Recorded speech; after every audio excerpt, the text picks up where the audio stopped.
The first MMA show I ever watched was probably, God, I can't even remember exactly, but it was probably one of my dad's fights. I remember when he was fighting on the grappling strike and stuff like that, up in Nantigo Leisure Centre. There was wasn't even a cage or a ring, and they were fighting on mats, no headshots. But the first proper one that I can sort of vividly remember, I think it was in the old Everville Leisure Centre, and he fought a guy who was undefeated. It was his first fight of headshots, and this guy had like 6 or 7, and I think it was a grappling strike show.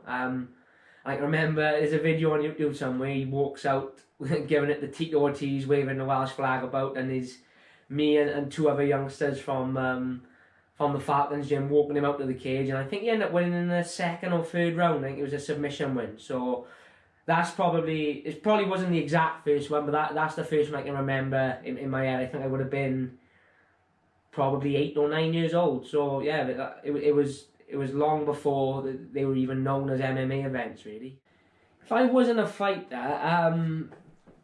I still think I would have something to do with sport in general, even the sport of MMA or jiu-jitsu. I can't ever envision my life where I wouldn't be involved in some way. Maybe something to do with like sports massage, nutrition. I studied that sort of stuff in college, so that's something I probably would have gone down that route. I would like to think I wouldn't still be valeting cars in Motorpoint. I like to think I would have jumped ship by now. But if I wasn't a fighter, yeah, probably something sport related.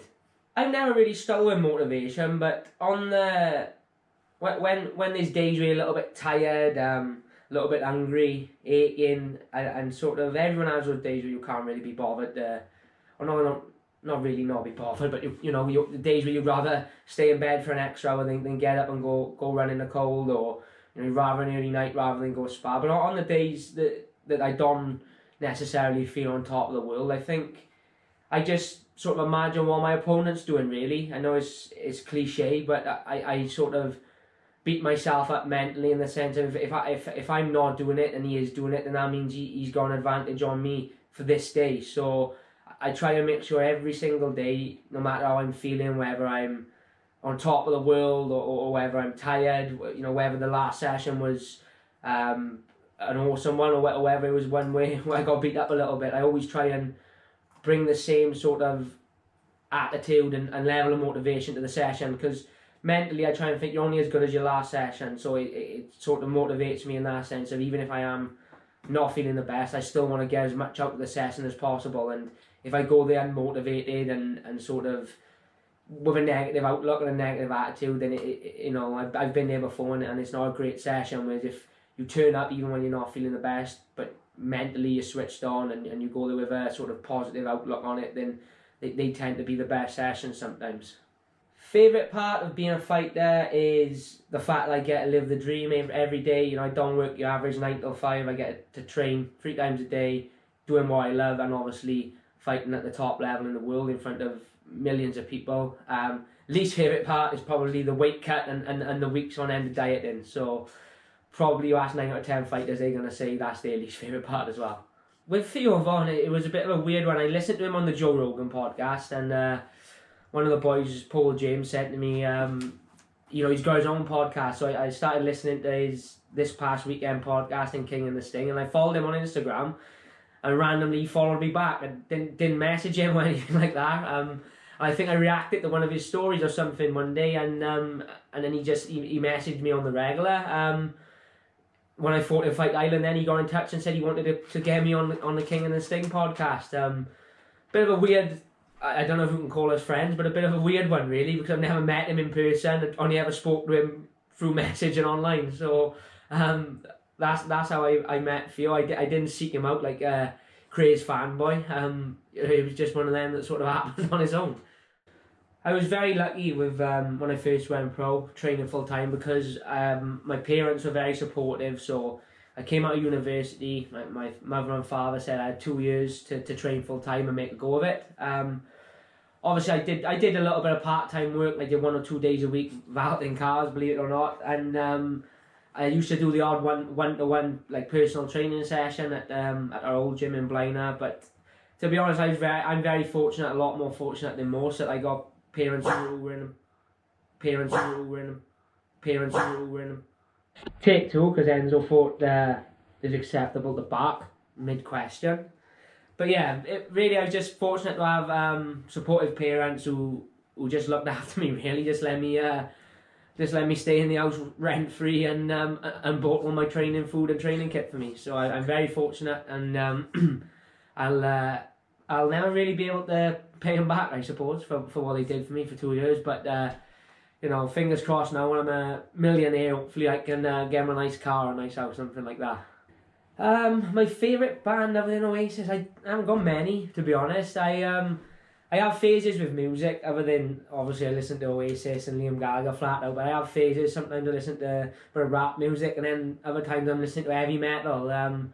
I watched the film The Dirt over Christmas on Motley Crue, and that's my training music at the minute, is listening to them. So a bit of a old school rock from the 80s. So at the minute we're going Motley Crue. As far as when a fight gets booked, obviously you've got to take into consideration the strengths and weaknesses of your opponent. You'd be you'd be foolish not to, because obviously if you're fighting an elite level boxer or kickboxer, then you don't want to go out there and just try and strike them. But at the same time, you will have fights where your strengths and weaknesses will match up. So you may be a good wrestler, but they also may be a good wrestler. That doesn't necessarily mean you should go out there and not wrestle. So you've got to take both into consideration. Personally, I try to focus on my game and my game plan, but then obviously the game plan a lot of the time is based around getting the win in the easiest way possible. So if there's a clear route to victory, like a fighter's very weak in one area, then obviously I'll base my game plan around that. However, if they're solid in every area, like this next guy, then I say my coaches put together a game plan that that suits me and suits my style. So it's definitely a mixture of both. But I do think some people focus too much on their opponent and not so much on themselves. So that's why I always tend to focus on what I'm good at most of the time, rather than what my opponent isn't good at. As far as input goes, I've got absolutely zero input on who I fight next. The UFC give a name to my manager, Graham. Graham gives me the name, says this is who you're fighting, this is when you're fighting him. They send a contract, you sign it, send it back, and then that's your fight. So you don't pick and choose in the UFC. You fight whoever they put in front of you. Proudest moment of my career, probably winning the Cage Warriors belt in front of 4,000 odd in Cardiff. Obviously, world title is a massive one on the bucket list. As far as where I want to be in 5 years, fingers crossed, providing all goes well, at the top of the division with another gold belt hung on the wall, and a nice stack of money in the bank. But who knows? It's a crazy old journey, MMA. So that's the ideal world, but we'll see what happens. In short, no. I'm fortunate that one of my coaches, Gary Lockett, is one of the top pro boxing trainers in the UK, and I get to go down there and spar with his boys, and they're just masters at what they do. For me to go and make could I go pro boxing and beat a couple of journeymen? Probably, but to make a sort of decent run at it and look to win titles, it's just never going to happen. They train the same thing every single day, and I've been doing it since they were 6 years of age, and I can box a little bit, but as far as going pro, there are levels. It'd be like a pro boxer now saying he's going to go pro MMA and having aspirations of being a UFC champion. Realistically, it's not going to happen. So in short, no. But I am a massive fan of pro boxing, and massive respect to them guys, and a lot of my friends are pro boxers as well. So something I like to dip my toe in the water with a bit of sparring, but not something I'd ever like to do as a career. My biggest strength in the octagon probably is the fact that I'm well-rounded, so the fact that I can adapt to sort of any situation. So if I'm fighting with a game plan of striking, but I maybe get caught with a shot or I'm getting outstruck, then I know I can rely on my wrestling and my grappling, and obviously vice versa. If I'm getting out wrestled or outstruck, then I can try and keep it on the feet. So my coaches think I adapt pretty well when I'm in there, think on my feet well. So yeah, I go with that one. Training during lockdown's obviously been a little bit different to what we're used to. Fortunate that I'm pro, so I still get to train. However, obviously we're in smaller training bubbles now, so At the minute, there's 4 of us training in my bubble. All pros, all do it for a living. So you know, we're allowed to, obviously, whereas usually there would be a lot more bodies on the mat, getting a lot more different looks. But it's the best of a bad situation. Fighting wise, obviously, there's the added factor now of the quarantine before the fight. You know, the no crowd, the social distancing in the venues and in the hotels. So it is a lot different to what we're used to, but it's starting to become the norm a little bit now. I think everyone is now more used to fighting with no crowd than they are fighting with a crowd. But fingers crossed, it won't go on for too much longer. We'll be back to normal soon. If I could train with any fighter, I would pick Nick and Nate Diaz, just because number one, I'm a massive fanboy, and number two, they got this reputation for this insane training schedule where they train in like 10 hours a day, you know, running in the middle of the night. And you know, I just like to get a little look into the sort of stuff they do that allows them to have the level of fitness and cardio they do. Not so much from a technical standpoint, just to see how they do it and what they do different to me.